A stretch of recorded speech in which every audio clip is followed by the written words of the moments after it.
Ladies and gentlemen, Geri Petito. I'm not an addict, I'm just an ass. And in time this too shall pass. I'm not an addict, I'm just an ass. Geri Petito taught the class. I'm not an addict, I'm just an ass. Loves the answer, the greener grass. I'm not an addict, I'm just an ass. One day at a time, free at last. When you don't know just what to do, Just what to do, just what to do. if what you're feeling is really true, Is really true, is it really true? just keep your ideas safe and sound. Safe and sound, safe and sound. That's exactly how change is found. Change is found, change is found. I'm not an addict, I'm just an ass. And in time this too shall pass. I'm not an addict, I'm just an ass. Geri Petito taught the class. I'm not an addict, I'm just an ass. Loves the answer, the greener grass. I'm not an addict, I'm just an ass. One day at a time, free at last. Hello, everyone, and welcome to the Geri Petito Show on HamiltonRadio.net. So, normally, I know what my shows are going to be about. Normally I have some really great poems written. So, I don't know what tonight's show is going to be about, to be honest with you. So, listen, before I do read the poem I did write, I'm going to have my guests at least introduce themselves. We'll start there. Big Dom. Tell everyone who you are. Okay, my name's Dominic Azzaro, and I happen to be good friends with the two gentlemen to my right, and I have introduced them to Geri, and I thought they would make a great radio show today for you. Okay. And I'll pass that down to Mr. Paul Plummerai. I am Paul Plummerai, a blues guitarist, and I'm very happy to be here. Looking forward to having some fun and talking about some nice topics, hopefully of interest. And now we'll turn it over to Cousin Joe. I'm Joe Plummerai, Paul's cousin, and we can't wait to have some fun here on the show.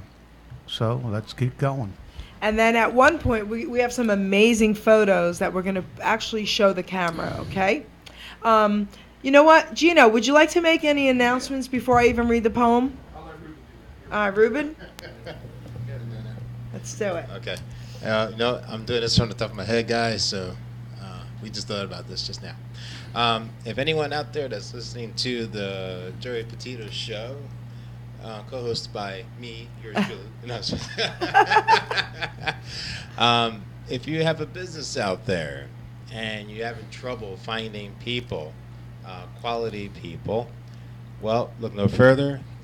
If you want to advertise right here on Hamilton Radio during any of your shows, like the Geri Petito show, email us at admin@hamiltonradio.net. That's ADMIN @hamiltonradio.net. Or call into the Geri Petito show and say, hey, I would like to advertise my business during her show. The fee is, I think we said $100 a month right now just to get started. So that comes up to about $25 a week, but a minimum of 4 weeks, $100 a month.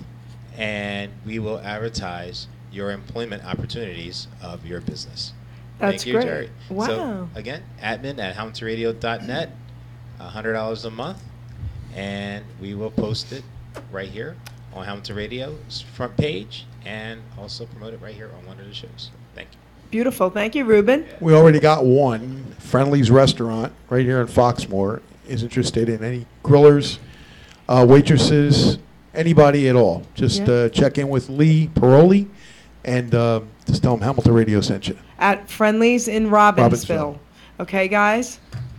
So I'm going to read the poem that I wrote for my guests off the top of my head, okay? All right. So, I'm not really sure what tonight's show's about. My good friend Dom, one day he reached out. He said, I know 2 guys to be on your show. I'll even come on once you give me the go. I said, heck yeah, connect me with them. So on Facebook we met, 'cause I'm such a gem. I thought they were cool, with a story to tell. I asked for some info, I didn't even yell. That was way back in March. They said we have time. I still didn't get it to make up their rhyme. My 2 guests tonight are cousins, I hear, both in their 60s, living life without fear. Paul's a musician. Joe plays baseball. Paul sucked at sports, would constantly fall. A tune Joe can't carry, a good team they make. Italians love their cousins, a love we can't fake. We all grew up at Grandma's. Sunday dinners were the best. I thought mine were awesome till you hear about their guests. Paul and Joe's grandma made a feast for famous men. Spaghetti and meatballs were served to Frank Sinatra back then. Tommy Dorsey and his band were also fed by her. Damn, Grandpa was the man, respected and called sir. Grandma made it happen, even though Grandpa was the head, but Grandma was the neck. If she was happy, you'd get fed. I can't wait to hear what you got to say. I'm already in awe. You guys blow me away. Dominic Azaro, I'm starving, my friend. Rumors floating around off to Papa's at the end. So, pass these down. These are for you guys. Nice. All right. So, Thank you. you're welcome. So I want to just tell everybody what's happening with me real quick, and then we're going to start the show. So I've been picked up by 2 other amazing networks.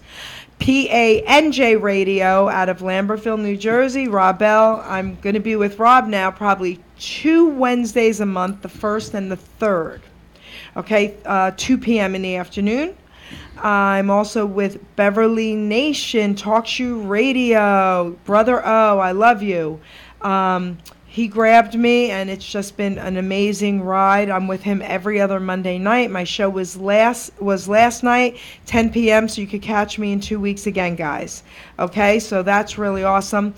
And the shows are called The Geri Petito Show, but Brother O named me the Jersey Jewel. Imagine that. Hamilton Radio calls me the ass. I don't know.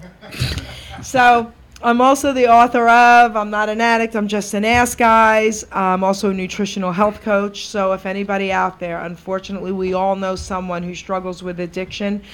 Anybody needs any help out there, you can get in touch with me, okay, guys? I'd be more than happy to help. Any people struggling with disease, I can also help you with that, okay? So now we're going to get started with the show.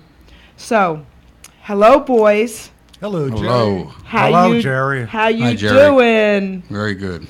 So, listen, let's start with Paul. Okay. So why don't we start? Tell everybody seriously about your amazing life, and don't leave anything out. Let's start there.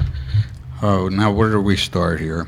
Well, as far as the guitar stuff goes, my brother Sam played guitar before me, briefly.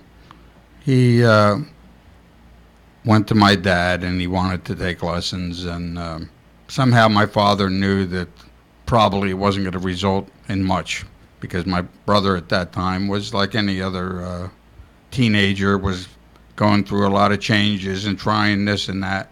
And the guitar was a popular thing, play at parties, get all the girls, that kind of stuff. So I think when he found out it was a lot harder than he thought it might be, that was the end of that. And the guitar sat in the corner of our room. And then it became fascinating to me. I was just intrigued by this piece of wood and wires sitting in the corner of the room.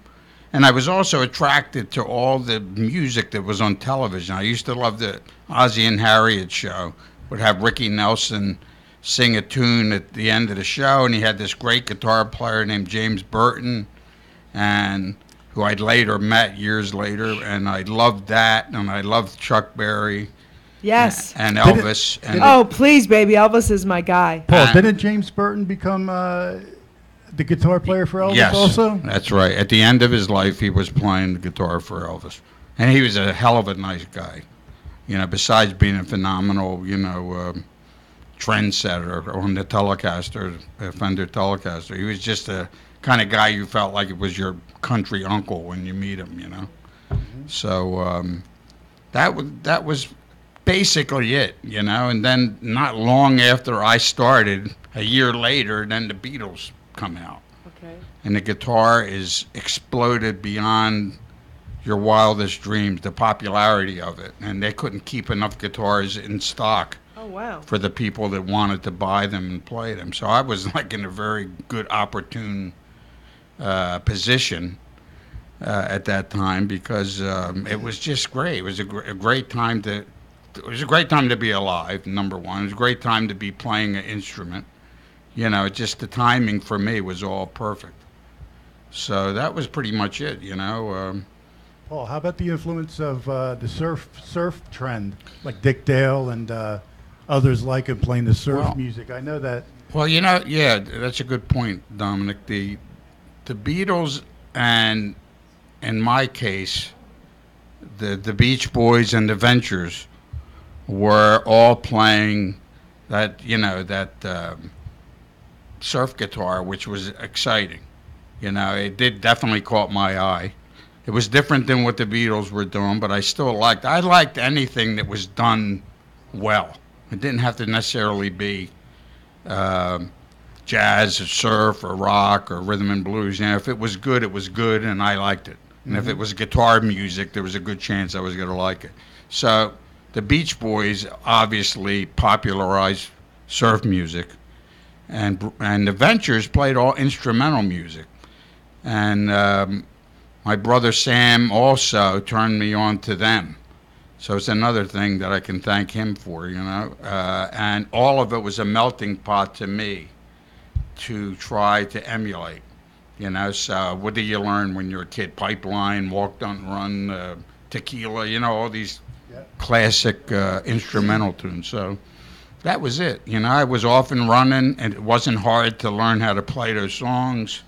We had our little neighborhood backyard band with friends from the neighborhood, and never looked back since. I saw Paul at the Old Inn Theater around 1968, maybe, Paul? Something like that? It was probably earlier than that. What, playing in between the movies? Yep, and Dominic, your wife was there with my sister Rosalie. Oh, yeah, she tells me about them times that she used to hop on stage and dance around, and her mother and father would come looking for her because she was very young. And her friend Rose and her would try to stay out late at night dancing to the music. I'm so jealous. That's so amazing, man. So what famous people have you met? Me? Yes. A lot. I've been privileged to meet a lot of these people. I mean... Tell us some. Let's see. Well, you got B.B. King. Oh, man. You have Albert King. You have... I got to meet Stevie Nicks. I got to meet Mick Fleetwood. I met Lindsay. Stevie Nicks, but not personally like you. Well, yeah, we the band I was in was called Hoochie Cooch. We opened for them at the War Memorial Building in 1975. So I met all of Fleetwood Mac. I met Dr. John, Levon Helm, Leslie West from Mountain. I met Dwayne and Dickie Betts from the Allman Brothers. I met Eric Burden of the Animals. I met Alan Holdsworth. I met the band called The Circle. We opened for them at the fairgrounds. I met, what was his name, with the hanky-panky there? Tommy James. Tommy James. Tommy James? We opened for him at the fairgrounds. And this is different times, Some of it was in the mid-'60s. Some of it was in the '70s. There are a lot of people. I mean, I could really go on and on with this. Bonnie Raitt. Bonnie Raitt. Oh, please. We shared a bottle between us, and in a dressing room behind the Kendall Hall stage. That was a memorable meeting. Kendall Hall, was that Trent State? Yes. Okay. Met Johnny Winter, played with him 3 times. Johnny Winter? Yes. Wow. Kim Simmons from Savoy Brown. Oh, man. All of Little Feat. Little Feat, oh my gosh, one of my favorite. Dixie Chicken? Yeah. Heck yeah, baby. Marshall Tucker Band, played with them many times. John Mayall. I could just keep naming these people, so you get a little. So tell boring. everyone who Sam is. Sam Plummer. Sam Plummer was my dad. May he rest in peace. He passed away about 20 years ago, but there wasn't anybody in Trenton that didn't know Dad. That's right. Dad was, I would say, easily a legend in Trenton. Absolutely. He was a very warm, nice man. That was civically active. He was active in politics throughout the 40s and 50s, I'd say. But he was the Trenton City Commissioner at one time. Yeah, he was in the late 50s. Yep. But he was just the real deal. My father was a genuine guy that enjoyed helping people, not necessarily for any benefit. It's beautiful. You know, people would line up to come down the office there. He was in real estate, and they would come down and, Sam, can you do this? Sam, can you get my kid a job? Sam, can you do? And he would he would usually have it within 10 minutes of picking up a phone, and if he couldn't, he certainly tried to do it. But Dad was in real estate and a very hardworking, loving guy. He supported my brothers and I in whatever we did, along with my mom, Josephine. And then, years later, Dad gets the idea to bring baseball back to Trenton. And there's a longer backstory to that. But the Trenton Thunder was born out of my father's dedication to his father, Joe Plummery, that wanted to that had a pro team in Trenton called the Trenton Giants, and Dad wanted to bring that excitement back into Trenton, and that became the Trenton Thunder, and as we have today. So his vision, which people thought he was crazy, that it would never work, but he knew it would, and it has. So Absolutely, it's a community thing. People love it. yeah, And the ball field now is named the Trenton Thunder Field is. named after Dad. Yeah, Samuel J. Plummery Field. Which I love. Yeah, and he's the elderly man sitting on the bench with the kids. That's beautiful. Oh, is front. that? I That's didn't Dad, realize yeah. that. Oh, That's Dad. That's beautiful. Yeah, it is. Wow. And Paul's older brother, Joe, is one of the owners of Yeah. the Thunder and the Lakewood Blue Claws, Yeah, yep, yep. which is the Phillies organization. Yeah, he kind of helped bring the whole thing to fruition, you know. Joe's an extremely successful businessman. He's my oldest brother. Sam's the middle brother. I'm the youngest. But Joe, my dad, you know, went to him with this and said, this is what, you know, I want to have this team. But you have to go through, I mean, getting a major league affiliate is not an easy thing at all. I mean, you have to go through all kinds of changes to, you know, make the grade so that they'll even consider it. But first, it started off with the Detroit Tigers, and then it went to Boston Red Sox, and then the Yankees, you know. My father never really lived long enough to see the Yankees come here. He would have loved to see that because that was his favorite team. There's a lot of people in Trenton. They either like the Yankees or Phillies, you know. Again, a visionary. And he made the dream, you know, come true with the help of a lot of people who also shared in the same dream, you know, so. That's an amazing story because everybody out there, I mean, you know, we're from this area. So to us, this stuff is unbelievable. You know, even I'm impressed with that. I mean, the Trenton Thunder, because of this man, you know, that's unbelievable, right? It just was out of his, you know, out of his mind, you know, out of honor. And the big point here is he wanted to honor his father. Yeah, that's the Correct. part that's the Yep. best. He really, you know, that was a big part of it, you know, because he loved his dad and his mom, and he wanted to bring it back. In the old days, you know, in the 40s and 50s, Trenton was very much a baseball town, you know. And my grandfather, who Joe can tell you about, our grandfather, I should say, is did a lot of things sports related. He was somewhat of an entrepreneur and a promoter, and he was responsible for bringing Babe Ruth here and Lou Gehrig. Oh my gosh, for real? Yeah, and Yes. they play exhibition ball. You'll let Joe tell you about it. So wait, Joe, wait, before you talk, so I want to just tell everyone again who you are. So this is Joe, guys, because Joe Plummery, because he's got an amazing story as well. So they're cousins. I'm going to reiterate that because this is important. What I learned about this man blew me away, and I'm not I mean, everybody loves baseball, let's face it, right? It's the American, but I'm not like a sports person, but I gotta say, the stuff that I heard about him blew me away. So now we're gonna let him tell you everything. Don't miss anything, okay? Because, oh wait, one more thing. Hall of Fame. for Paul. Blues You forgot to mention that. Oh, yeah. National Hall of Fame. One of the small items he forgot to. He's a humble man, so that's the least he'll Yeah, I talk want you to about. tell everybody that real quick. Yeah, Hall of Fame happened about 4 years ago.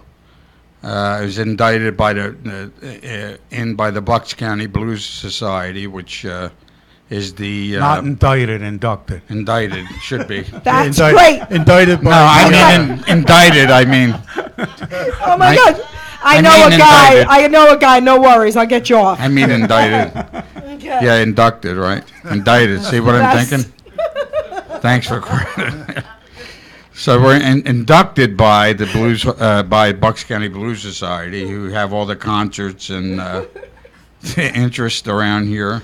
I was inducted with Joe Zuccarello, who's a great, Yep, I know Joey. great bluesman, and Flamin' Harry, who's a bluesman from Bucks County.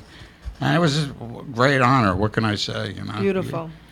All right. So before he gets any more indicted, Yeah. listen, Before the cops show up. Joe, take it away, please, or I won't have a show. All right. Yeah, picking up on the story about our grandfather, Yes. Joseph. I say Plumeri, Paul says Plumeri. Well, what is it? I don't know. In Italy, they say Plumeri. They don't even say it that, they don't even say Plumeri in Italy, which I was don't? just in Rome.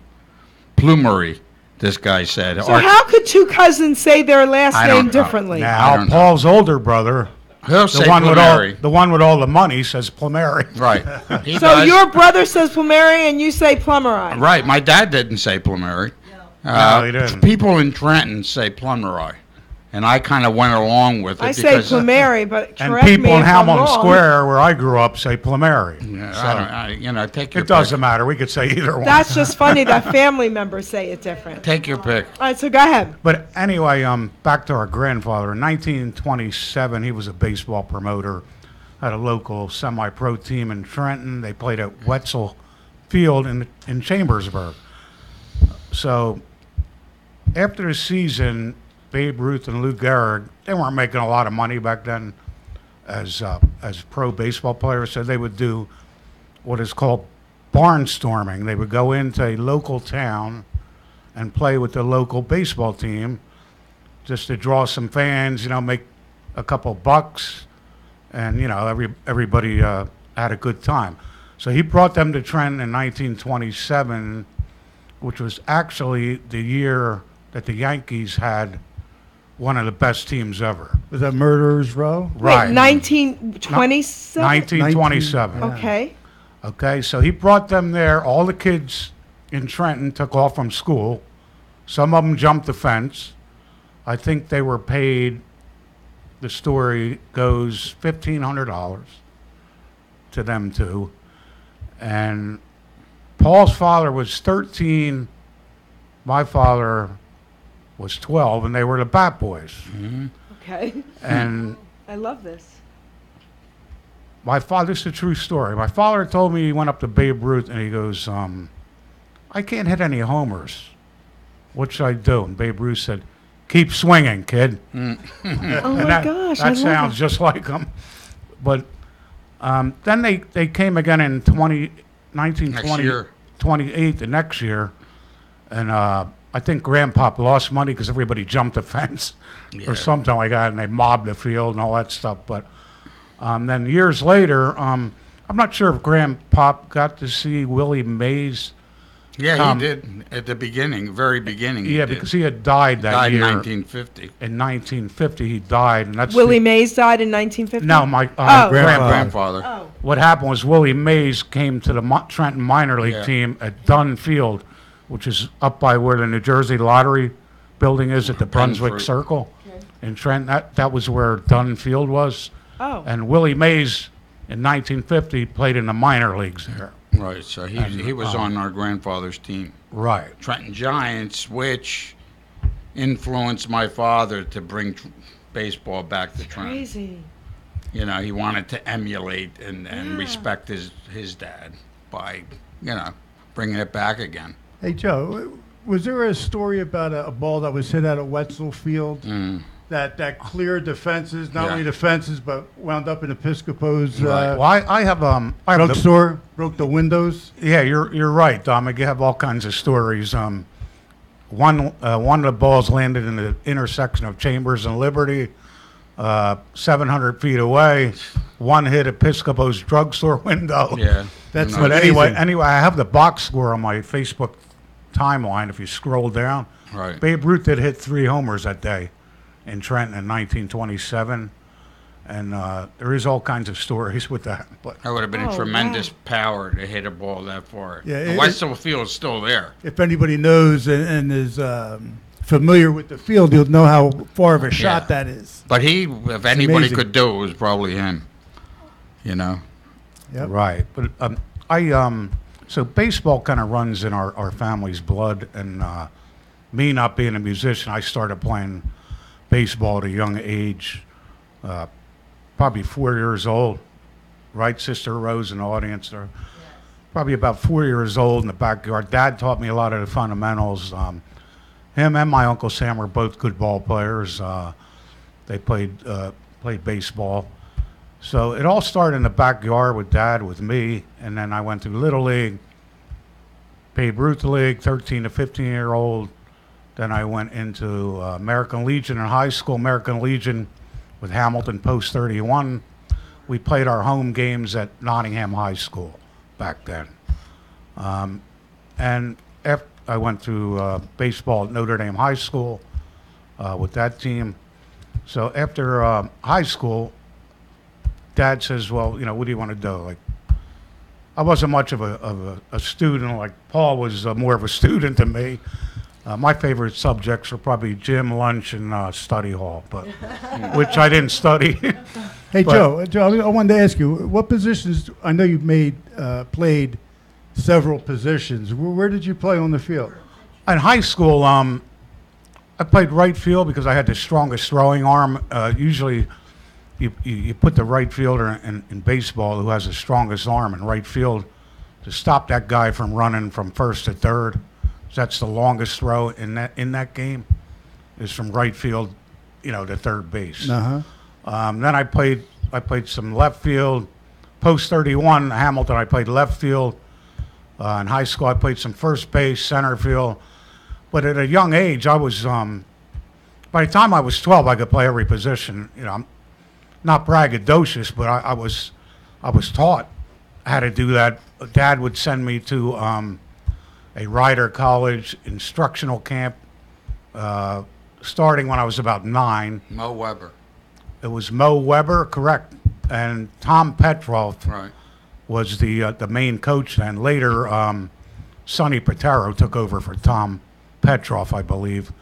But Tom and Mo Weber would take these kids around, which I was one of, to every position on the field, and they would teach you the fundamentals of that position. It was a great camp, and I attribute that to me learning how to play different positions. Right. Weren't you a pitcher, too, in high school? I pitched all the way up until 10th grade, sophomore year, and then for some reason they said, well, you hit too good. If you pitch, you won't be able to play another position, which was, in my opinion, false, because they had me play first base, too, and you don't have to throw from first base the day after you pitch. There's not much throwing at that position, and what happened was I ended up playing first because nobody could shift their feet to cover that base when a shortstop was picking the ball up to throw it. So I was, luckily, God gave me the ability to be pretty athletic. Well, And I could handle the first base position. But I have a question for you. So, what was your favorite though to play position?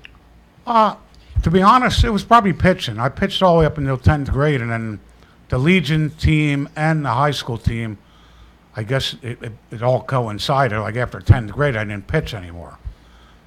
But after high school, about a year after high school, I started throwing. So Dad goes, "What do you want to? You want to pursue this baseball career?" I said, "Yeah, let me pursue it because I'm done with this stuff yet." And I played soccer in high school too, but baseball was my true love. Yeah, let me stop you, Joe, for 1 second. You got to understand, Joe was quite a beast out on the field.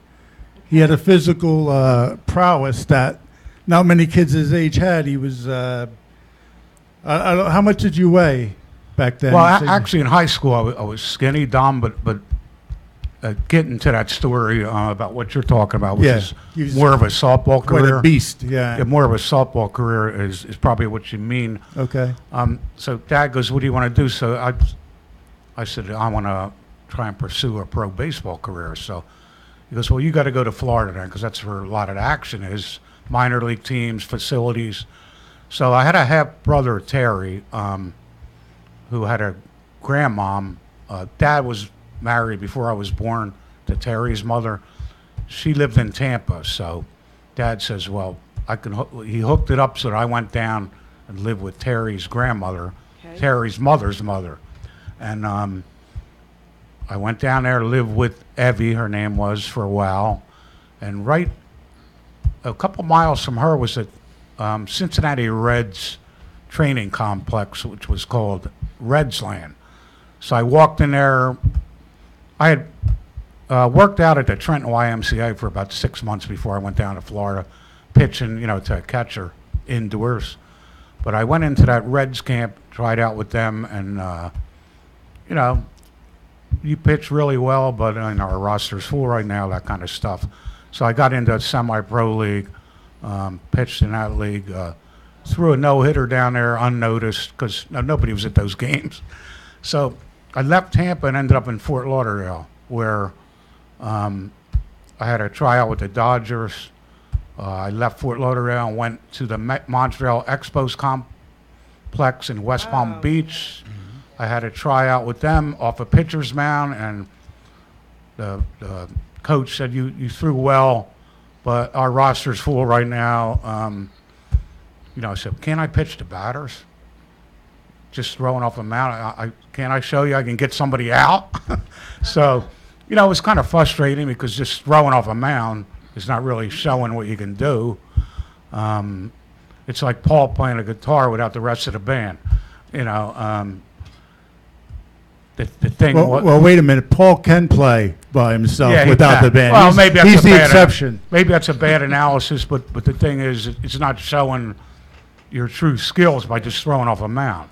Right. I mean, let me show you I can get this guy out, these guys out. Oh, yeah, that makes sense, right. Right. So anyway, I started getting these other tryouts. I had a guy I met down there was trying to be a journalist, and he would write to a couple of these teams, and he wrote to Pittsburgh Pirates, and their camp was in Bradenton, called Pirate City, and they let me stay overnight there, and I pitched 3 innings in the morning against their minor league team. No runs, 1 hit, struck a couple guys out. You pitched really well, but our roster's full. I mean, trying to be a pro baseball player, to be honest, was like Paul trying to be Eric Clapton. I mean, it's a very competitive thing. You've got to be in the right spot at the right time.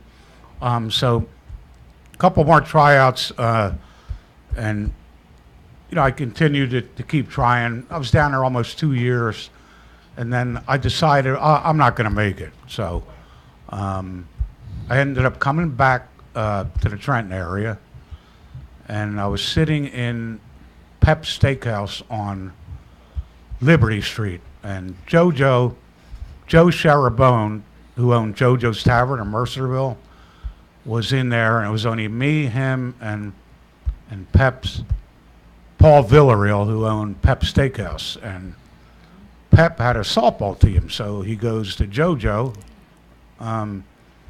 hey Joe, I need another outfielder for my softball team, and JoJo interrupted him. He goes, well, you want this guy right here.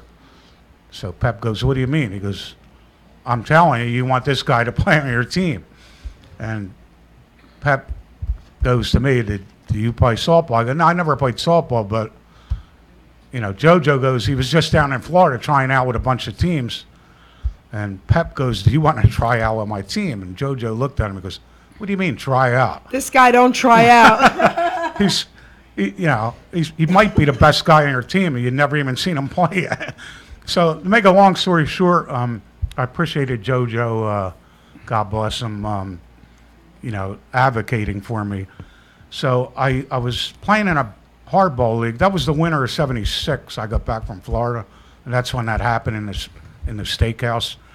So I got back from Florida, and that spring I played with Pep Steakhouse, and I fell in love with softball. So what happened was we had a bunch of guys got in.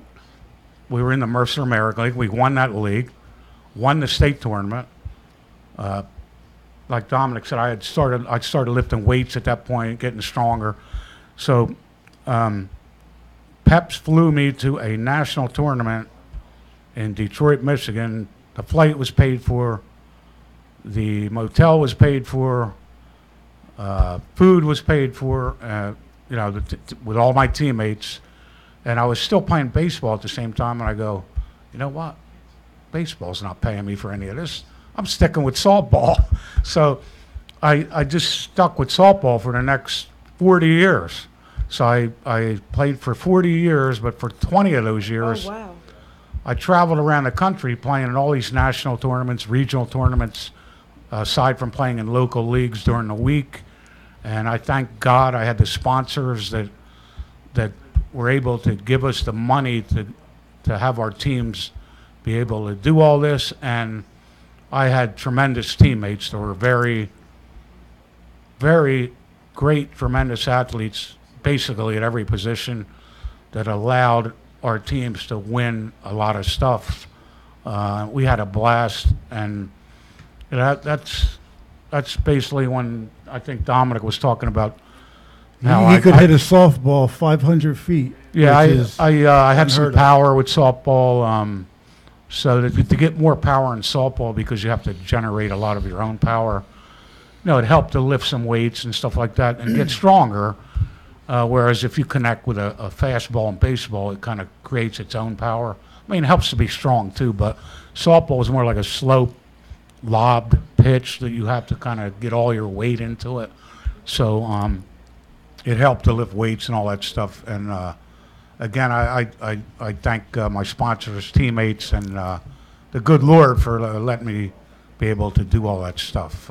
Joe, were you considered like a hired gun at one time? Like teams from around the country might approach you saying, we're putting together a softball team and we're going to go here, we want to win. So we need guys like you. I don't know if it was a hired gun, because I never really asked to be paid for playing softball, but there was guys I played with that were getting paid. And actually, I'll tell you one funny story. I was in Wildwood in a tournament, had a very competitive tournament every year in Wildwood. They paid for our rooms and all that stuff. So a friend of mine was running a team, Carl. I go, Carl, how much is, I'm not going to mention our names, but I'm going to go, how much is this guy and that guy getting paid? And he goes, well, I gave this one $75, this one this. I go, well, I want $75.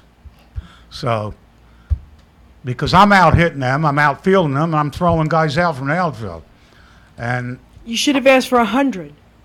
you're right, Jerry. I should What have asked the for heck, 75? Exactly. You needed Jerry with you to be wrong with a you? negotiator. I needed you guys to negotiate for me, because I was basically I just played for the love of the game and the fun of it. Like, I wasn't out to make money at it. I guess I was stupid. I don't know. But anyway, Carl gives me $75. So it was Saturday night. I go out to this club, with a couple other guys, and I drove a friend of mine's car. Eddie Cutt, his name was, and I took Eddie's car to the club. And there was a little sign that I didn't notice, or either they put this sign up later. So I came out of the club real late, and Eddie's car is gone. So I'm going, oh my God, where'd Eddie's car go? So then I see this little sign, and it says, your car's going if it's here after a certain hour, it's going to be towed away. Oh, boy. So where do you think the $75 went that I made Oh, playing no. softball? Okay, well, at least you had it to get the car. All right, so wait, I have a couple questions for you. You're going to continue to tell your story, but I have a couple questions for you. Yes, ma'am. All right, so a couple things. I know what the difference is between softball and baseball based on the size of the ball, of course. But what is the difference? Is that the only difference? No, actually, it's way more difficult, obviously, to hit a 90-mile-an-hour fastball baseball than it is a slow-pitch softball. But Wait. So softball is just slower? yeah, softball is I didn't know that. Okay. softball is basically a pitcher throwing an underhand lob pitch Oh, for wimps. into the batter. Oh, softball's for wimps. Actually, Wait, don't say that. Joe's listening. I'm telling you right now. Don't call softball players wimps. Actually, I have some friends still playing, and some of the balls hit back at them when they're trying to field them. In softball, are coming 119 miles an hour. Oh, okay. So it's not near as much of a challenge, obviously, from a hitting standpoint, but from a fielding standpoint, it actually might be harder than fielding a baseball. Oh yeah, the bases are a lot closer. You're more towards the Right, the batter. Infielders are closer to And bases. the Are on the- balls, and these guys playing softball are big monsters, and they'll hit the ball and it'll take off your head if you're not careful. Right. So actually it's probably more dangerous to get injured. Well, it is. He's It is. defending my wimp comment. It is. No, because hey, listen, I'm one of the guys who couldn't even hit a softball, but That's I've great. seen enough softball games to realize that it can get, you can get hammered out there. Well, no, you're right. You're correct. And to be honest, a lot of very good baseball players from the Trenton area and all over the country, when they were done baseball, they got into slow pitch softball. It was like the next best thing, and they got very good at it too. I mean, there's a lot of very good players out of the Trenton area. Well, how about the Trenton professional team? What were they? The Trentons? What were they? Yeah, one was they had a 2-year team. One was a Trenton Statesman, and Champale out of Trenton sponsored them the other year. Joe Pepitone from the Yankees was the coach one year, Oh, that's pretty cool. and Whitey Ford actually. I'm impressed with that. You like Yeah. Joe Pepitone? That's Hey, why. honey. Whitey Ford actually was the president of that softball professional league at the time. They had a Rochester team. They had a team out in Detroit. Trenton had a team. Baltimore had a team. Philly had a team. But softball is a very big participation sport. It was booming back in the 70s and 80s. In Mercer County, it was very big. Yes, there was 168 teams in Mercer County in 1978 playing softball. That includes girls too, Jerry. And a lot of the girls' softball teams were very good too. My cousin's daughters, the Petitos from Robbinsville, Michaela and Alexa, amazing softball players. Absolutely, Yeah, there's a lot of good. amazing. There was a lot of good women softball players out of Trenton area, and actually all over the country. I mean, there's Major League Baseball players that can't hit some of those fast pitch girls that you see on ESPN and stuff like that. I don't even know if I could hit one of them. So- Oh yeah, they're incredible. The It's a different- collegiate pitching and stuff. Right, I mean the girls, his fast pitch is different than slow pitch, obviously, but And it's very close. The distance between the batter and the pitcher's not that much, and they can really create a lot of velocity with their pitching. And pro baseball players can't hit it. It's That's pretty amazing. cool. right. Okay, I stand to be corrected. They're not Again, wimps. they're not wimps. Okay, now I'll be quiet. Now Tom will be corrected. They're not wimps. I said it. Right, because I ended up also pitching in slow pitch softball, and some of those balls were coming back at your head, your ankles, and to be honest, a friend of mine, Justin Mucciarelli, Mucciarelli. is playing at a high level for a lot of years now, and today's softball game, he has to wear a face mask, For real? actually a lacrosse helmet, face mask, shin guards. For real? For real, yeah. be the Jerry. pitcher? That's the Yeah, he's the pitchers? pitcher. Wow. Because these balls come back at you so hard that you could end up getting killed. I mean, it's crazy.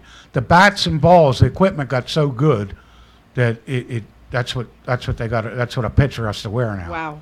In slow So pitch how softball. did you get involved with the Hall of Fame, the Mercer County Hall of The Fame? Trenton Softball Hall of Fame has been around since '74, I believe, because I was lucky enough to be good enough to be all over the place in softball for all those years. They had Come on, Joe. Joe, you're referred to as Mr. Softball in this part of the state. This is Well, crazy. There isn't anyone who plays softball who hasn't heard of Joe Plummerai or Palmieri, Well, whichever you like. Mr. Softball. That's Come on, him. tell us. Well, thanks, Dominic.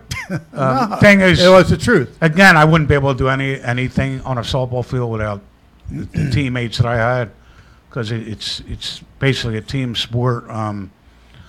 Driving in runs, all that stuff, RBIs. I mean, I was pretty good at that.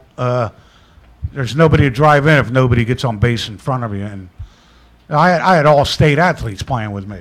Yeah. I mean, Mike Razumowitz was out of Steiner. He was an All-American soccer player out of Steiner. He played varsity basketball, soccer, and baseball. So tell us about the Hall of Fame. The Hall of Fame, It's crazy. 1970. I was inducted in 2009, but I had to wait until I was 50 because the rule at the time was you had to be retired 2 years or 50 years old, whatever it came first. So I was still playing at 50 years old. So I actually had to wait to 55 years old because I was still playing. And now the rule is you could be inducted at 50 even if you're still playing. But I got inducted at 55 years old in 2009 with a couple other guys, and it was a great honor. It was very good. It made it all the hard work and all this stuff worth it. And it was an honor. So both cousins have Hall of Fame stories. Hall of Fame statuses. I mean, come on, that's unbelievable. Now I wish I could play guitar like Paul, but I'm going to tell you a story, and Paul knows this. I think I know this one too. We're in the backyard, and my Uncle Sam and I guess my cousins and Paul was back there. We're having a cookout in Hamilton Square at our house. Rosalie was there, my sister. And me and Paul were having a catch, and Paul's about 8. I guess I'm 9, maybe something like that. And Paul put his finger in the glove, his throwing finger in the glove before the ball got there, and it hit his finger. And Paul was shaking his finger, and he hurt his finger. And my dad saw it, and he goes to my uncle, his brother, Sam. Sam, I don't think Paul's going to be a ball player. Why don't you let him try guitar? And Paul started playing guitar, and thank God he did, because I love it. Right. And he just That's kept so playing. adorable. He just kept playing. Now my uncle got a little pissed off at his brother, but Well, but my father was a good ball player. yeah, he was. And my brother Joe was a great ball yes, player. he was. Joey was a great Oh, athlete. well, you didn't say any of that. So your dad and your brother played ball? Oh, they were Absolutely. great. Cousin Yeah. Joe was My brother Sam played a bit, but more football than that. But Joe was the out of our immediate family. He was really good. But Yeah, of Joe course played- now he's become one of the kings of Wall Street. So I guess he did the right thing and steered away from baseball. Joey was a great athlete. He played- No, money doesn't mean anything. Stories that you guys have, now that means something Well, I'm to, sure to if me you- especially. I'm sure if you had him on, he'd have a few stories for you. I'm sure. But you Believe have me. to follow your dreams, and you Well, we guys did. So We wait, did. I have a question. So who else were guitarists or musicians in your family? In our family, we had an Uncle Paul, who I was named after, who died right before I was born. Okay. He played the guitar, so I'm told. So that was kind of odd that I would end up playing years later and be named after him. There was a lot of musicians on my grandmother's side. Is that a Lugaitis, one of our cousins? Yeah, Paul? yeah, they played. I mean, Grandma had all these brothers and cousins that were professors of music from Italy. The real highbrow thing, so they were there. We have a call? Yeah, sure. Hello, caller. Who are you? Hello, caller? Hello? We have a caller, and we know you're there. Say hello.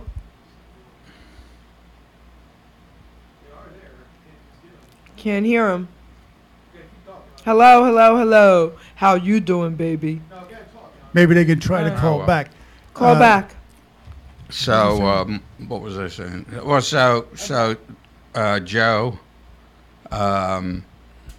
yeah, he was quite a good ball player. But I knew that I tried hard because I wanted to be, but it wasn't in me. But the guitar was. Yes. I took to that pretty quickly. Paul found his niche definitely. Fast. Amazing. Well, how Pretty did- fast. Cousin Joe played football at Bordentown Military Institute with Right. Floyd Little, Right. who was Floyd in Little, the, yeah. Who was in at the Hall of Fame. He was still friends with Joe. Floyd Little, he played with the Denver Broncos. Was it? Yes, he Yeah, did. Yes, right. he He did. was a running back, I Floyd's think. a Yes, hell he of a was. nice guy. That's going back, but I knew him remember as a Floyd kid. Little. Wow. But we also have my half brother Terry, who was Paul he knows, was who was a masterful musician. he was a composer, conductor. Tragically, he was killed a few he was years killed ago. about 2 years ago. Sorry to hear that. But he wrote the musical Yeah. scores A lot of for movies. over 50 films. Oh wow, He that's was amazing. he was great when I started playing, but he was he would have been about 76 now.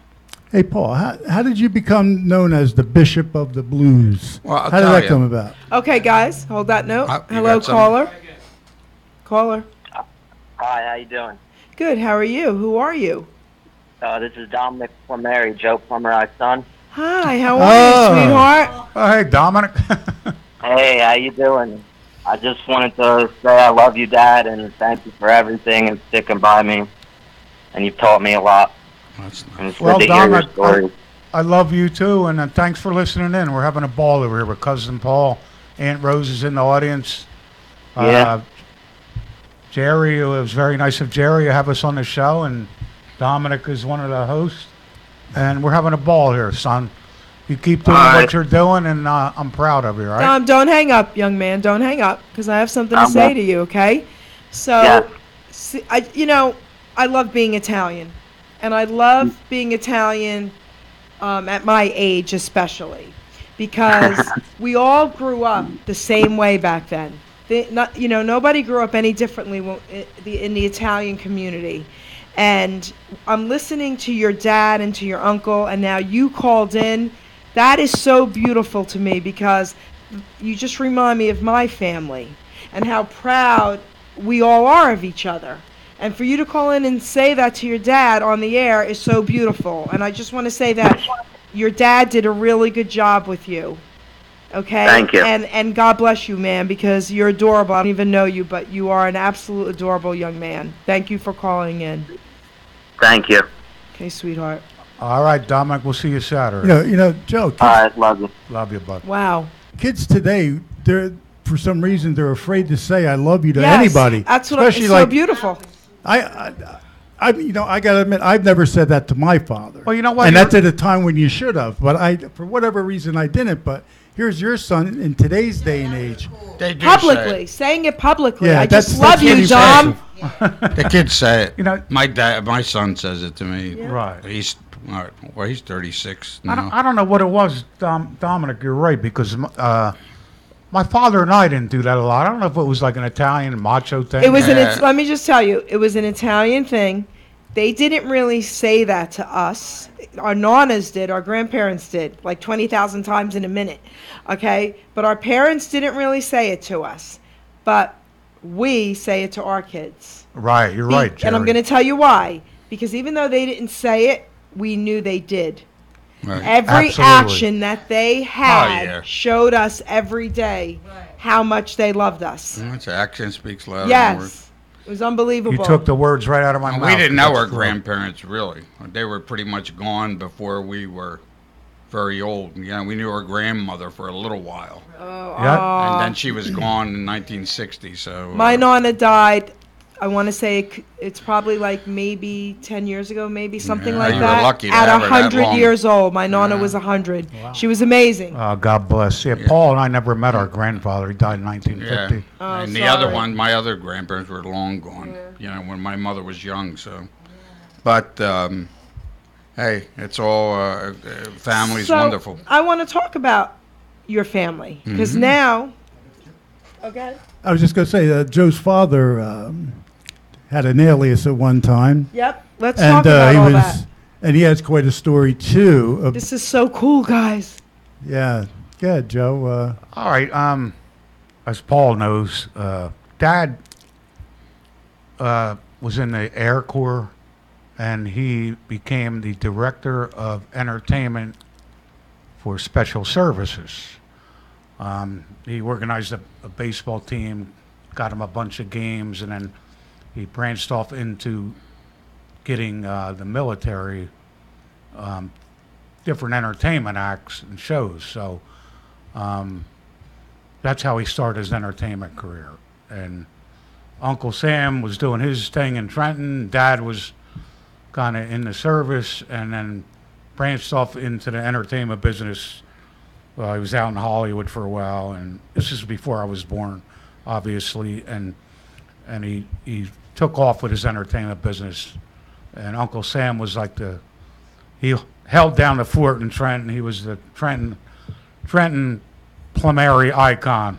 The Trenton boss. But Dad was kind of all over the place before I was born. And he was in the service with Mickey Rooney. This is so cool. So wait, you have photos, don't you? I have a photo of them. So, Gino, can you please hold this photo of Mickey Rooney? Yeah. And it's with your dad, correct? Yes, and a couple other fellows. Yes. I don't know who they were. We're going to do a few photos, Gino. This is so cool. This is Mickey Rooney. That's Dad. Mickey Rooney's sign. It's hard to read, but I don't know who these two on the end are. Dad's behind. His dad is with Mickey Rooney. Is behind Mickey Rooney, and that's in when they were in the service. And also Donald O'Connor, who had that movie years ago called Aladdin and His Lamp. Now, if you're young, you won't recognize that movie, but he was also in the service with Dad. He was kind of like a Gene Kelly kind of guy, right? Yeah, he was a dancer. Yes, he was. Now, Paul can tell you this story about Mickey Rooney coming to 606 Brunswick Avenue. Go ahead, Paul. Well, he came with Uncle Don, and to stay there. I guess when they were on leave or something, they were staying at my grandmother's house. And of course, he said that, let's keep this under wraps here, because I don't really want anybody to know. And Mickey Rooney was a huge star. That's what people don't realize. He was like the biggest. I know he was. He was the biggest box office star in the world, I think, at one point. Mickey Rooney was unbelievable. And my grandmother went around and told the neighborhood that he was there. She told the whole neighborhood. And the next thing you know, they're all there, and she's getting autographs from him for the neighbors. I would have done the same thing. Yeah, Good exactly. going, Grandma. Yeah, exactly. She wasn't going to keep that story. So wait, while Gino's up, let's show some more photos, and then we'll talk about it all. So show the really cool photos. Come on, baby. I just love these photos. All right, this next photo is one of the world's greatest trumpet players that Dad managed. Dad managed Bunny Berrigan, who was in the big jazz era back in the 40s, in the 30s, middle 30s. Bunny Berrigan. He sang too, and he sang also. He had a swing jazz band. Wow! I can't get started. That was Louis Armstrong was actually quoted as saying, if I had to pick one guy that could do no wrong playing the trumpet, it was Bunny Berrigan. Right. Oh, man. He had a big hit with Dad that. was managing Bunny Berrigan at the time of his death. Unfortunately, Bunny died of alcoholism at 33 years old. Wow. Oh, my gosh. And, Dad was at his bedside with Tommy Dorsey, and Dad were at Bunny Berrigan's bedside when he passed away. Oh my God. Tommy Dorsey, was the band leader, right? That Frank Sinatra started out with, and they were at his bedside. Dad actually told me a story that somebody told him. My dad went by Don Palmer for his entertainment business name, and somebody said Don Palmer added a couple years to Bunny's life by putting more soda in his drink when he wasn't looking. The old placebo. Yeah, I get it. Just to dilute his drink. But the guy had Paul knows he was an amazing trumpet player. Oh, yeah. So wait, I have a question for you. So Tommy Dorsey, who did you say started out with him? Frank Sinatra. He right, started Paul? out with Tommy Dorsey? I believe he did. I didn't know that. Sinatra did. Yeah, That's Sinatra. pretty cool. Well, yeah, first major person Right. he was with. And your grandma made spaghetti and meatballs Yeah, for because Frank Sinatra again, and Tommy Dorsey. They came to the War Memorial to perform. And again, well, let's go over to my mother's house. We'll have a good meal. So in comes Frank, in comes Buddy Rich, who's playing the drums with Oh my gosh. the Dorsey band, and you have our cousin Don Lodice, who was a great saxophone player. Piled into this really small room. I still have the mirror from that room, you know.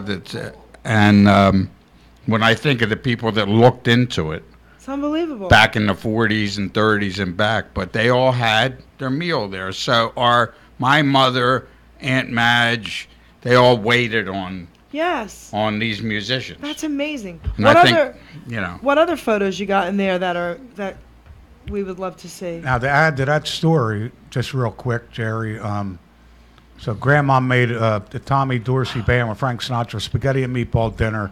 Dad brought him over here with his connection. And my Aunt Josephine was very pretty when she was young. Uh-oh. And Sinatra was like kind of eyeing her up. And Uncle Sam was ready to smack him. yeah. No, that would have been unbelievable. That's My great. father was a tough guy. Yeah, that's you know, great. When he was young, you know, both of them were. Right, but Yeah, don't, you know. back to Buddy Rich, who was in that band, like Paul said. That's great. Here's a photo of Buddy Young Rich. Buddy. This photo was taken by Associated Booking Corporation, who Louis Armstrong's manager owned that company. And they booked a lot of black entertainment back then. Buddy Rich was one of the guys they were booking. And this photo has my dad's name. It says personal management, Don Palmer. So That at is that so time, cool. at that time, I guess before Buddy Rich, Paul knows, made it real big on his own. I guess they were helping him, you know, booking some gigs here and there for him. It was probably just for a short time, but this is a photo of a young Buddy Rich. And Joe Glazer was the name of Louis Armstrong's manager who owned that outfit that booked entertainment out of L.A., Chicago, and New York. Dad worked for him booking entertainment also out of New York City. And of course, it was all backed by Some some Yeah. you know, some Italian gentleman. Yeah, some In the Italian, background. some Guinea guy. Well, Yeah. back then, That's show business was run by. Yes. Let's face it. well, You know, by back then, to be wherever- honest, the mob owned the clubs and the Jewish people owned the Yeah. record companies. Right. Yeah, so they were both running entertainment business. Period. Yeah, You that know, was great. Let's face it, the Hollywood and Right. the music business. Yeah, how about the Gene Krupa connection? I'm really interested in that. I mean, Gene Uncle Krupa- Don loved Gene Krupa particularly because he was a nice man, according to Uncle Don. I sat, you know, on his lap and played his drums when he Oh my You- gosh. with Gene Krupa? Yeah. I mean, when he came to Trenton in the early 60s, he played at a place used to be called Barrett's that was on Route 29. Long gone. But Gene played there with whatever band he was with. Right. It was called Barrett's El Condado on And River Road. I still remember meeting Gene Krupa, and, you know, of course, I didn't know the enormity of his fame, but it was That's something crazy. to bang on. Gene Krupa kind of brought the drummer from Yeah. the back of the orchestra Yeah. to the front. And Buddy Rich loved Gene Krupa. They were great friends. I mean, you could not say a thing bad about Krupa in front of Buddy Rich. Right. I seen a couple of videos with them drumming together and stuff. Buddy And that Rich must have had been- Gene Krupa had the groove. Right. I mean, he had that tribal, you know, that. Oh, that, yeah. That thing, and of course, Buddy Rich was amazing. Brought it to another technician. level. You could not even touch him. I don't That's think amazing. anybody's Well, we been. have a couple of photos of Krupa, whichever Yeah. one we want to pick out. But to get to that story, with Dad managed, Gene Krupa had a trio in 1952, year before I was born. Paul wasn't born yet. Dad was managing that trio in the United States, and it was a fella, Teddy Powell, on piano, and Charlie Ventura was a sax player. And I believe this is true that they were the first American band to tour Japan after the war. Right. And I think that's documented somewhere. Supposedly. World War So II, Dad was in Japan with Krupa. And let's see if we can find. Here's a couple photos. Here's one with Dad sitting with Krupa here in Japan. Oh, and do you have the one with Jerry Lewis? Yes, I do. So cool. So they went over to Japan and played. Jazz was big back then, as Paul knows, and they had a really one of the hottest bands in the country at the time for a trio for three guys. The big band thing was still Yeah. going strong during the war, after the war. Then it shot off into these little trios and quartets, and then rock and roll came along and kind of buried everything. It's like the Andrews Sisters. I always relate the Andrews Sisters with the war effort. Yes. Oh yeah, that's right. That's right. All those vocal groups, All about coming back home. Mills Brothers, the Andrews Sisters. Singing to the troops. Yep. And so I look back and I go, oh, man, I was lucky to experience all this stuff. Amazing. Because Dad, all due to him, because he was in that entertainment business. He influenced me a lot. That's right. He didn't play an instrument, but he told me about the right people I should listen to. I mean, he gave me tons of albums. He said, you should be listening to jazz. You should be listening to black music. You should be listening to, James Brown. You should be listening to Wes Montgomery. You should be listening to, you name it, the people that mattered in music. And because of that, I think it's steered me into a direction that maybe, I don't know, I may have ended up that way anyway, who can tell. But he gave you the info and a shortcut to what was real, you know? That's awesome. And I was close to Uncle Don, Absolutely. He loved you, Paul. Yeah. Paul, weren't you responsible for really bringing the blues back to the Trenton area? Well, I certainly couldn't say I was solely responsible for it. I was one of the people that maybe popularized it in Trenton. Joe Zook certainly did. He was somebody I admire and still do. Good Joe man. Zook and I played together in a band. It was called Hoochie Cooch, and it was extremely popular. And we joined forces, and that was, I think, the most popular blues band, certainly at the time. And we had offshoots. He went into his own thing. I went into mine. And there were other people, though. There was a guy, Greg Simon, that was playing blues, and the Leon Conover was a lead guitarist who's passed away since, but he was a great guitarist. So I couldn't say I was certainly the first, but I was certainly among the ones to popularize it in Trenton with those gentlemen. And my dad used to go see Paul and my uncle and my uncle. And here's a funny story, and Paul's laughing because he knows what I'm going to say. Uncle Sam used to sit up front in front of Paul's amplifier because, he wanted to be close to his son. So my dad used to go, Sam, don't sit up front. It's going to hurt your ears. 10 years later, Uncle Sam was going, huh? Yeah. No. Paul, you made him go deaf. I know. His hair, the sound pressure from my amp, you can see his hair blowing backwards. The way I played today, volume-wise, was maybe a quarter of as loud as I played in the 70s. Because then you got away with it. They let you play loud like that in the clubs. You can't play like that anymore. Wow. Everything's, you got to keep it down, and, the people are eating, the people are doing this Right. and that, And Dominic knows that Dad managed a very good singer, excellent, one of the best love ballad singers I ever heard, and I'm not just saying that. Arthur Prysock, Yeah. who was in the same class with Billy Eckstein. Yeah, easily. Lou Rawls, and Lou Rawls, yes. Well, this guy, Arthur, could outsing all of them. Really? Even Lou Rawls? Absolutely. Absolutely. Wow. I mean, Lou Rawls was great. Yeah, No yeah. doubt about he it. was. Lou was great. But Arthur came before him. Arthur had a voice like, geez, like honey. Wow. You know, and he was a really nice man, too. I got the privilege to be around him, too. Paul- Through Uncle Don, and to see it. And then when I got proficient enough, I would get up and play with him. We'd be in a club in Atlantic City, and Paul would get Yeah. to get up and play with Arthur Prysock. Yeah. So, you know, again, another Uncle Don's opening another door to the greats and having that shine down on me so I can try to absorb as much of it as I could. And So Arthur Prysock, he was a national recording Oh, yeah. star, He right? Arthur recorded over 60 albums. Yeah. Oh, yeah. He did the Low and Brow commercial years ago. For Old Town and all those labels, you know. His labels were Old Town and Verve. I saw Arthur Prysock because of Dad. Paul must have been playing somewhere that night. I don't know. Actually, it was probably around 66, I think, Paul.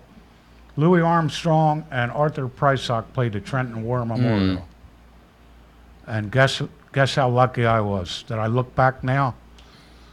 They lived in New York, and after the show, they had to catch the turnpike, and the only place to catch it was in Heightstown back then. Oh, wow. So I ate breakfast with Arthur Prysock, my dad, and Louis Armstrong. Get out of here. And not many people can say that. Oh, my gosh. At Jim's Country Diner, No. Yes. right outside of Robbinsville. Yep, There. it's now Daphne's. Oh, they No, down the no. street a little bit. Down it's sitting there. Vacant right now. Yeah, it's a little, Oh, that's the vacant one, right? been a little sitting bit there down from about Daphne's. 10 Geri, years now, right? And what a nice man. And then Yeah.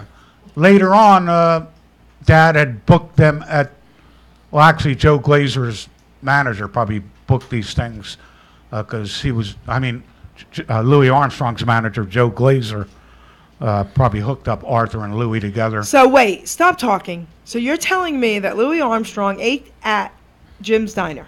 Yes, Jim's he Country did. Diner on Route 130 in Robbinsville. Yes, he did. Was everybody astonished? Did he? When was that?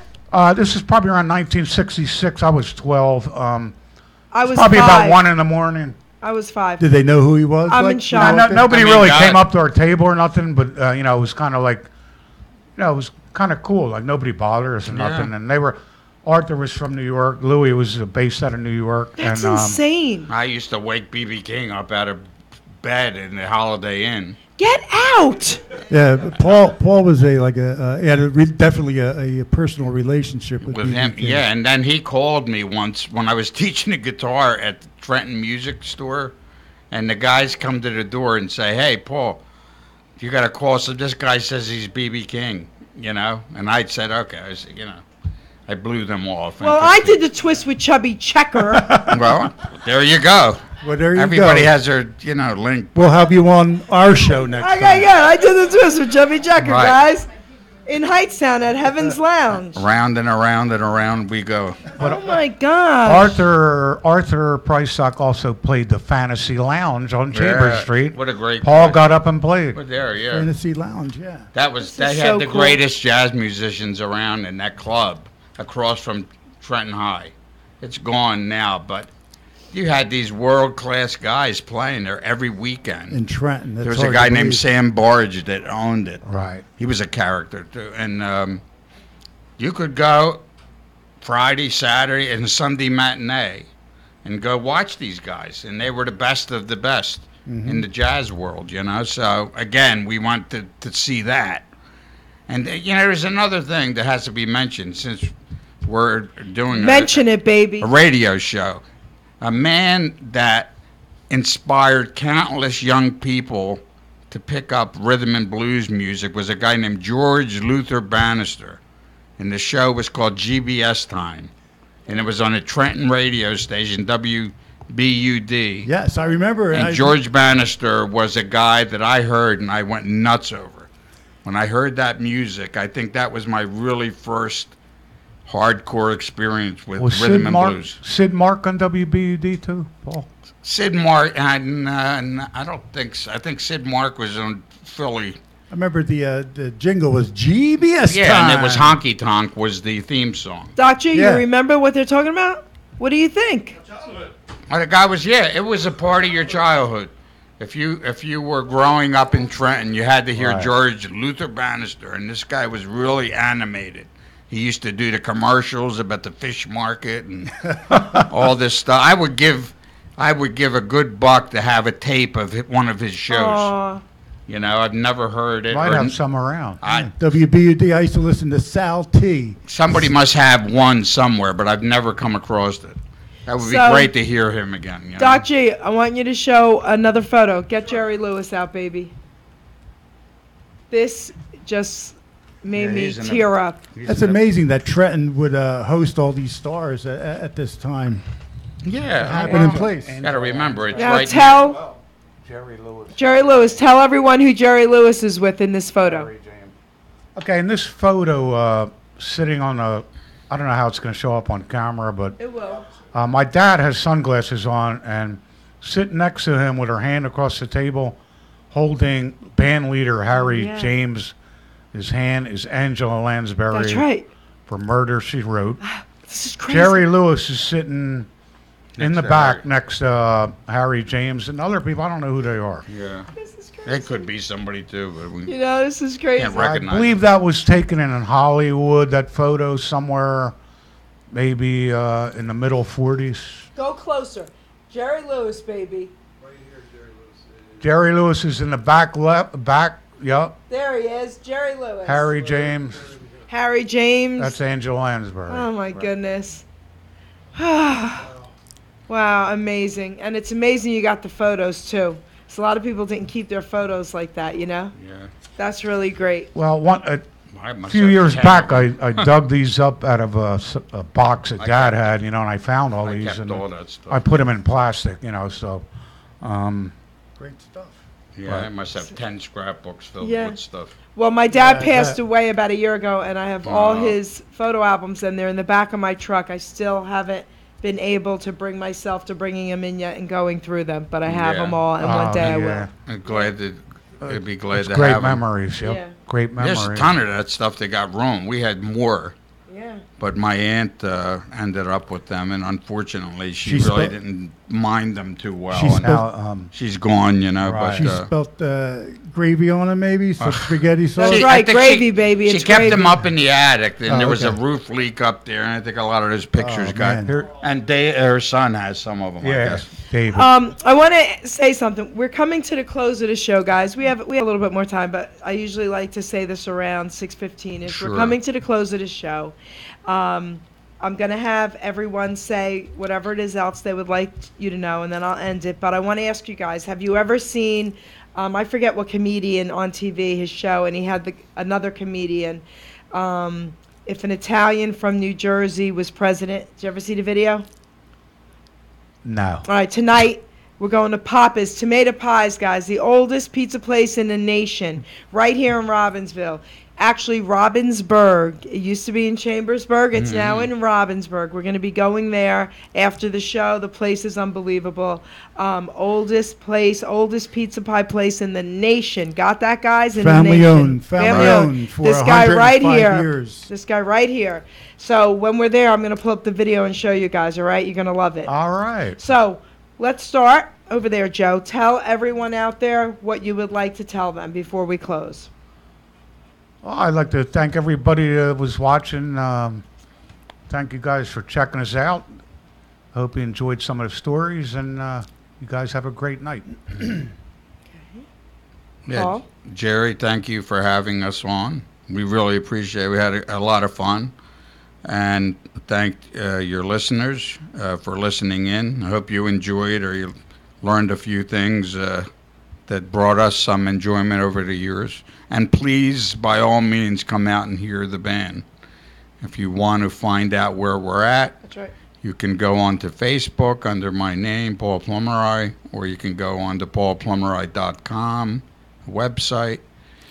And YouTube has many videos, so there's a lot of ways. But please, by all means, come out and support the blues. When's your next gig? I'll be playing Saturday night from 9 to 12 at Freddy's over in West Trenton. Beautiful. And Geri, thank you very much for having us. Oh, you're welcome. You're welcome. Big Dom, what would you like to say to the camera? Come on, baby. What it is, I like to say that I'm honored to be with two Hall of Famers. Crazy. People who know me, I'm probably best known for my mushroom cutting, and there's still no Hall of Fame for that. No, So it's coming. It's coming. I guess there's a Hall of Fame for everybody.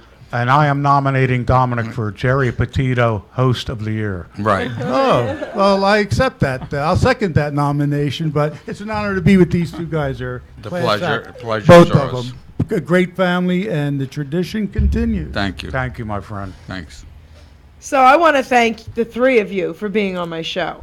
I want to thank Dom especially because if it wasn't for Dom, I wouldn't have had this amazing introduction. So I want to thank you again for that, okay? Because I love you, Dom. You know that. Dom's also a great drummer. He keeps forgetting to tell people that, but he is. He's a great drummer, guys. So if he's going to do any gigs, I'll let everybody know. Check us out on Facebook. You know, okay? I do have one additional Go thing ahead, to do. say it. I was in a band called J Spirit Walker maybe a year or two ago, and I approached Joe and I asked him. I says, you know, Paul, do you think Paul would come to our gig and maybe play a few songs? I hooked him up. Yeah, Joe hooked us up, and I have to say that was the best night of the band, definitely. And for me personally, it legitimized my playing the drums because if I could play with Paul Plummer, I think I made it somewhat. Wow, So that was a lot You're of a fun. great It was drummer. my pleasure. No, you're a great drummer. Yes, that's Deb, right. Debbie's in the audience. That's right. Don't sell yourself His short. better Dominic. half. Deb, you know he's a great drummer. I Dominic. love listening to him. Dominic Buddy Rich Jr. Yeah. So, guys, this was just so great tonight for me, hearing all these amazing stories coming from an Italian heritage. I mean, our families seemed like they were the same. And your son calling in just was beautiful and saying, I love you to his father was. on the air. Dom, that's his name, right? Dominic, yes. Dominic? Named him after my dad, yes. Listen, That's a great name. I want to thank you again for calling in and telling your dad you love him. I mean, that just blew me away. I love you too because you're adorable, and I just already know that about you. So, having said that, we're going to close the show tonight, guys, and I want to read a poem about what's happening in my life with the radio world. Okay. And you'll get a little bit of an idea. The Geri Petito Show. Imagine that. I have 3 shows. I can't believe it was me they chose. First Hamilton Radio, then on PANJ. Beverly Nation Online, Talk Shoe Radio, make way. Doc G started this, it's all because of you. Then I met Rob Bell on Vinny's show, it's true. I was even named the Jersey Jewel by Brother O. Damn, that's cool. My nickname on the other shows, Jerry the Smartass, because of my logos. For those who know me and those who don't, to keep me silent, you can't, you won't. My show will be to keep it real on how I see it and how I feel. To tell the truth and expose the lies, get out of the dark, let's open our eyes. If you want to get healthy or learn how to live, just listen to me then, inspiration I give. If addiction's your struggle, no matter which one, I wrote the book on addiction, that battle I've won. I'm not an addict, I'm just an ass is the title of my book. So check it out, you won't regret the minute you take a look. But a lot of info, I sure do know, so tune in and learn stuff on the Geri Petito Show. And with that, cut their mics, Gino, cut their mics.